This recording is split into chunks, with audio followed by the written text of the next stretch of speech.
Hi, this is Kerry Artek with Wicked Stocks, bringing you your daily Tesla report for Thursday, March 30th, 2023. Let's take a look at the charts. Actually, before I take a look at the charts, I want to encourage you to please click like and subscribe. It helps us out a great deal. Subscribing actually helps you. You're then notified of new content as it comes, it's actually uploaded by our Wicked Stocks onto the Wicked Stocks YouTube channel. That includes the daily Tesla and the daily Apple report and an occasional stock pick. On Tuesday, we put out a stock pick, a YouTube stock pick on AMD, Advanced Micro Devices. You may look at that still.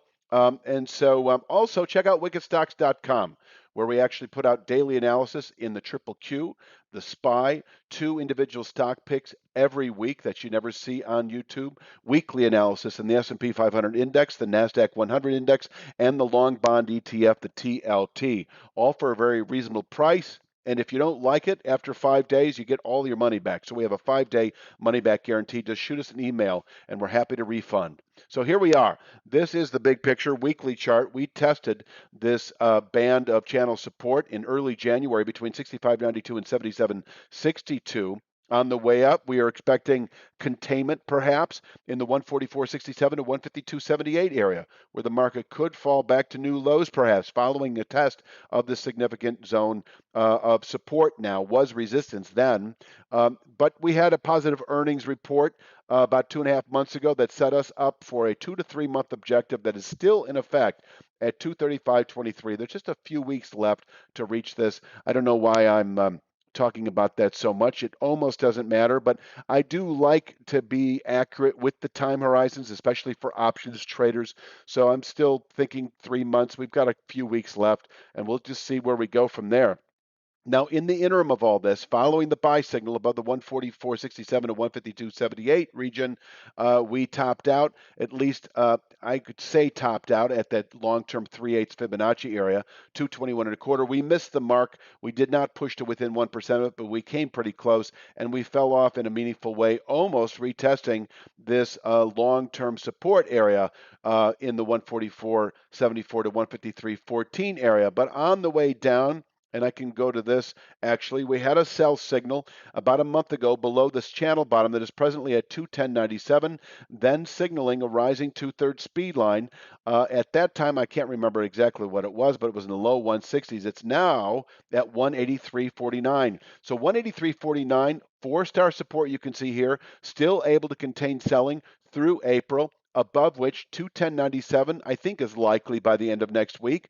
The 235.23 overall objective over the next 3 to 5 weeks, let's say by the end of April, and that remains in play above 183.49. So for the day itself, take a look at this short-term channel top at 195.50. This is the day trade level. We could top out here and over the next couple of days perhaps fall back to 183.49. On the way down today, 189.20. That is a very short-term Fibonacci, very similar to Wednesday's low of 189.44. 189.20 can contain intraday support, and above which 195.50 is likely to be tested today. If we push or open today above 195.50, we should at the very least reach 200.66. That is the pullback high from a week ago. We could double top there through the balance of the day perhaps, but just know that closing above 195.50 should set us up for a 3 to 5 day rally to this targeted 210.97 former channel bottom. I say targeted because it remains a 1 to 2 week objective above 183.49. And keep in mind that the 235.23 overall long-term target remains a 3 to 5 week objective above 183.49. So closing above 195.50 is considered an eventuality. And if today, over the next few days, we should reach this 210.97 former channel bottom where we could top out by that point in time, possibly through the rest of next week and fall back again.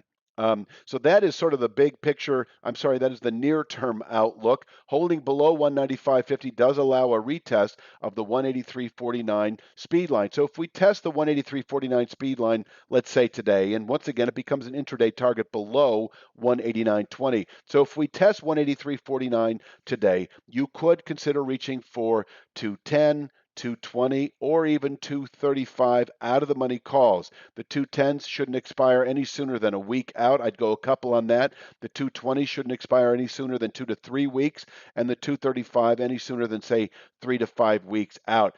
Those are the options plays that you could consider. And if you're sort of waiting to see what the next buy signal will be, if you have not bought out of the money calls following a test of this speed line a couple of weeks ago, closing above 195.50 is your next buy signal.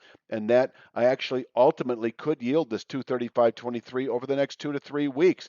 The descending flag at the top of a move is usually a setup for a bullish continuation. Closing above 195.50 would indicate as much. Now, downside, if we do close below 183.49, we actually have a meaningful sell signal into April trade. The next 2 to 3 to 5 weeks then expected to test 146.06. 146.06 is a downside Fibonacci from the January low against the February high.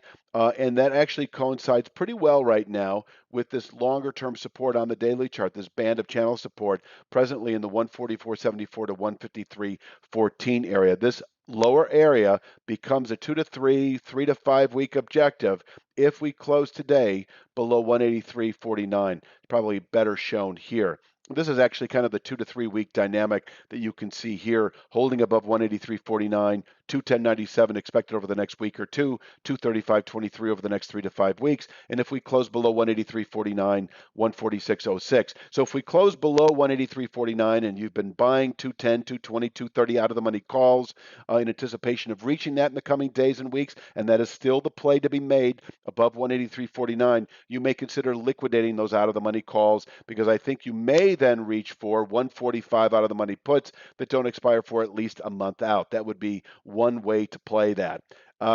Is there anything else that needs to be said? I will mention that over the coming weeks, if we happen to test this 235.23 long-term channel top, it is a line study that can contain buying through the third quarter, possibly the balance of the year, and we could fall off from here in a big way as we move into later year. I wouldn't expect it. It's just that is the play to be made, because this is a ceiling of resistance that can contain longer term buying pressures. And what I say, I wouldn't expect the market to fall, say, to new lows over the months to follow, but that is certainly possible. We would be on top of the nearer term rising speed lines and channel bottoms that would indicate as much in a more accurate way. Also, closing above 235.23 in the coming weeks would be a significant buy signal for Tesla as we move through the rest of the year. I think it would indicate a good low for the year, and we should see meaningful gains as we move into later year. But we'll cover all that if that plays out in the days and weeks ahead.